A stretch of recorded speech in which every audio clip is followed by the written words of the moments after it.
tahun baru buat mbaknya. Kemarin tahun baru mbaknya gimana? Kemarin saya kebetulan pulang kampung, jadi udah tahun baru sama keluarga. Berarti seru ya bersama keluarga. Tadi kesini mbaknya naik apa? Tadi naik motor. Naik motor berarti sendiri? Iya, sendiri. Baik. Pertama-tama saya ucapkan terima kasih kepada mbaknya karena mbaknya hadir pada sore hari ini. Di sini saya ingin menyampaikan bahwa sesi konseling kita pada sore hari ini masih sama seperti sebelumnya, yaitu mbaknya bisa menceritakan apapun kepada saya, karena saya tidak akan menyebarluaskan apapun yang mbak ceritakan itu tanpa seizin mbaknya. Untuk yang kemarin saya ingin merefresh sedikit. Kemarin mbaknya bercerita tentang mbaknya itu punya hobi, terus hobi mbaknya itu main futsal kan.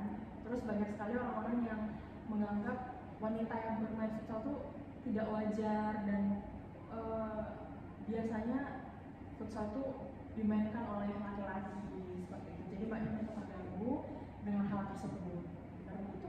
Iya, benar. Apakah ada yang ingin ditambahkan? Tidak ada. Baik. Ketika mbaknya sepulang dari sesi konseling kita sebelumnya, apa yang mbak rasakan?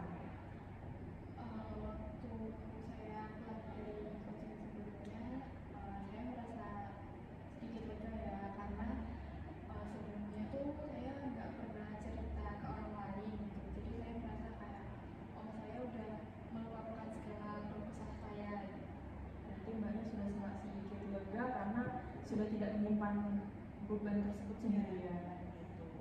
Kalau boleh saya tahu, setelah mbaknya pulang dari sesi konseling kemarin, mbaknya ada nggak bermain futsal sama teman atau sama keluarga? Nggak ada sih, karena setelah kuliah ini saya udah jarang bermain futsal. Soalnya kan awalnya itu rencana mau ikut UKM futsal cewek, tapi ternyata UKM-nya udah nggak jalan. Jadi setelah itu ya saya tidak pernah bermain futsal lagi ataupun bermain sepak bola lagi. Tapi kalau untuk nontonnya itu saya masih nonton sampai sekarang. Berarti mbaknya sekarang ini lebih memilih untuk nonton. Kemarin waktu sesi konseling kita sebelumnya, mbaknya pernah bercerita bahwa mbaknya itu memiliki pengalaman buruk ketika mbaknya sedang bermain futsal. Ada beberapa orang yang mencemoohi mbaknya seperti itu. Kalau boleh saya tahu itu hal tersebut itu munculnya berapa kali? Misalnya apakah setiap mbaknya main futsal selalu dicemooh, atau hanya beberapa kali, atau cuma sekali doang? Biasanya tuh karena kan saya kalau bermain futsal itu bukan di daerah desa saya ya, di Jombang. Jadi kalau saya main itu nggak ada yang tahu sebenarnya. Tapi kalau misalkan saya lagi nonton futsal, nonton sepak bola ataupun bermain futsal di halaman rumah bersama adik saya gitu, itu tuh pasti ada aja kayak orang yang bilang, ih kok perempuan main bola sih, aneh banget gitu. Jadi itu kayak sebenarnya ada orang yang bilang kayak gitu setiap mereka melihat saya bermain ataupun menonton. Berarti biasanya orang-orang yang lagi ngeliat mbak biasanya langsung bilang kayak gitu sama mbaknya. Itu tuh mereka bilangnya langsung di depan mbaknya, menyampaikan langsung di hadapan mbaknya, atau dari mulut ke mulut gitu ngomongin di belakang? Mereka tuh biasanya ngomongnya langsung ke saya. Misalkan saya lagi nonton sepak bola atau saya lagi bermain sepak bola di dalam rumah bersama adik saya, terus kayak ada orang lewat itu, mereka bilang aja ke saya, ih kok kamu perempuan main bola sih, kan aneh gitu, harusnya kan itu buat laki-laki gitu. Orang-orang yang biasanya mengatakan itu kepada mbak itu orang-orang terdekat, orang-orang teman-teman mbak, atau sebenarnya orang-orang random yang sebenarnya itu gak ada hubungannya sama hidup mbak? Sebenarnya itu orang random aja gitu yang sering bilang kalau saya tuh aneh gitu. Kalau untuk keluarga sama teman itu mereka kayak nggak pernah anggap saya aneh gitu. Ya udah, karena saya suka ya nggak apa-apa apa gitu. Berarti sebenarnya perkataan-perkataan itu muncul dari orang yang tidak ada hubungannya dengan Mbak Frida.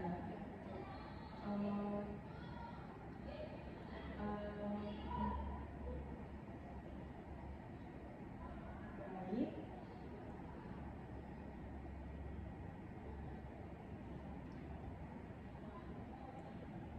Di sini berarti Mbak Frida itu sebenarnya hanya terlalu memikirkan apa yang orang lain katakan seperti itu. Sebenarnya orang lain juga sebenarnya nggak peduli dengan apa yang Mbak Frida lakukan. Selagi Mbak Frida itu senang, merasa bahagia untuk melakukan hal tersebut, tidak apa-apa. Saya juga dulu pernah punya pengalaman seperti itu. Ketika saya berada di bangku SMA itu, saya juga memiliki hobi yang bisa dibilang banyak orang yang menganggapnya aneh, yaitu saya dulu suka menonton anime. Terus ketika saya sedang enjoy menonton anime orang-orang tuh beranggapan kayak saya tuh orang yang aneh, orang yang freak gitu, dan saya juga kadang-kadang merasa tidak diterima dalam lingkungan. Untuk reaksi tubuhnya itu seperti apa?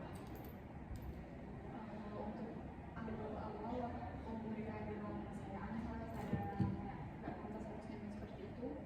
Sebenarnya itu kayak nggak ada reaksi itu sama sekali gitu. Tapi kalau udah saya terlalu memikirkan gitu kan, saya itu berlebihan memikirkan perkataan mereka, terus saya itu kayak gemeteran gitu, kayak takut gitu. Berarti ketika seseorang itu sudah mencukupi mbaknya merasa takut.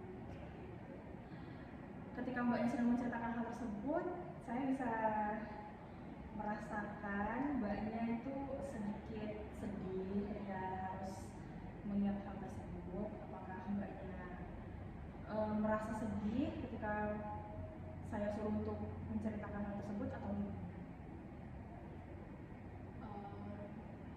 Ya ada sedih, ada kayak kesel juga kalau mendengar gitu, karena saya merasa diri saya itu di mata mereka kayak mikirnya apa saya saat itu atau gimana gitu kan, karena ya saya kan orangnya nggak berpikiran gitu, jadi terkadang tuh kalau misalnya saya mau ngelakuin hal yang sama lagi, saya kayak kepikir apa nanti dianggap aneh nggak ya, atau nanti diomongin orang nggak ya. Berarti mbaknya sangat tidak berpikiran terhadap hal-hal. Baik, sekarang kita akan role play sedikit ya. Saya ingin mbaknya membayangkan saya adalah seseorang yang akan ngejudge mbaknya ketika mbaknya sedang bermain futsal. Saya mau mbaknya menyampaikan kepada saya bagaimana cara mbaknya memberitahukan kepada saya bahwa hal tersebut adalah hal yang normal dilakukan oleh seorang perempuan.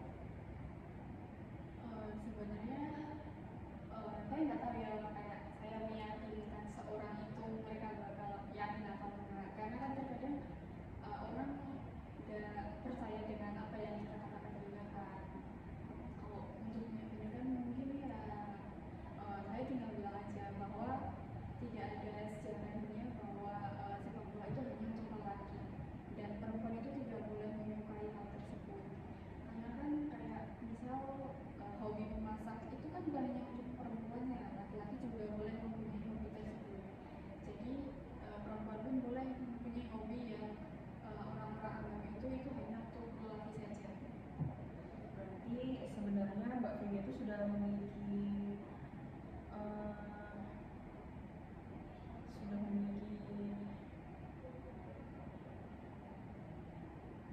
pemikiran untuk mengatakan bahwa kepada orang lain itu bahwa hal tersebut sebenarnya wajar-wajar saja gitu.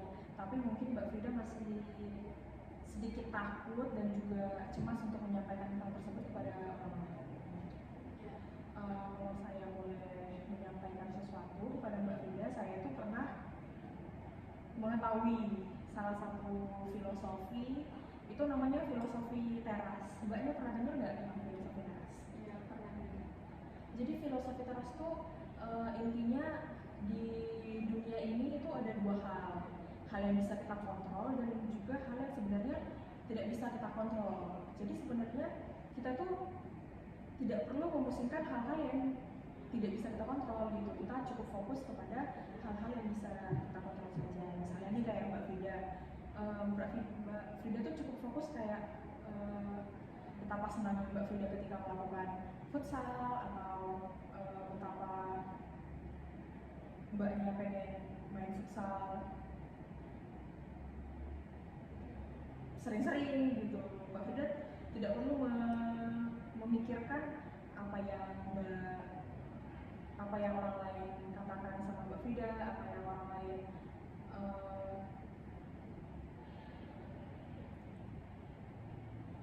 berikan kepada Mbak Frida seperti itu.